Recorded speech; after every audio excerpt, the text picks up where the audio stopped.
আসসালামু আলাইকুম। রাজাগর পক্ষ থেকে সবাইকে শুভেচ্ছা এবং স্বাগতম জানাচ্ছি। আপনি কেন ছাদে মুরগি পালন করবেন? এটার একটা সুবিধা এবং অসুবিধার কথা আমি আপনাকে বলছি। সেটা হচ্ছে আপনি যদি ছাদে মুরগি পালন করেন, সেখানে কিন্তু আপনার তুলনামূলকভাবে আপনার কিন্তু পরিশ্রম কম হবে।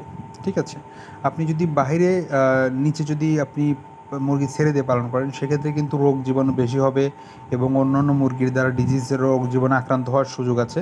কিন্তু আপনি যদি ছাদে যদি মুরগি পালন করেন, সেক্ষেত্রে আপনার একটা সুবিধা হচ্ছে আপনার অন্য মুরগি এখানে আসতে পারবে না, আশেপাশে আসতে পারবে না।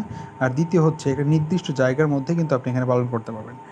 আর দ্বিতীয় যে বিষয়টা সেটা হচ্ছে ছাদে মুরগি পালন করলে আপনার হচ্ছে রোগ জীবাণু বা জমি আপনার যে জায়গা আছে সেই জায়গার স্যাঁতস্যাঁতে কম হয় এবং হচ্ছে এখানে আপনার খরচ কম। আপনি অল্প খরচের মধ্যে কিন্তু আপনি এই ছাদে মুরগি পালনটা করতে পারেন।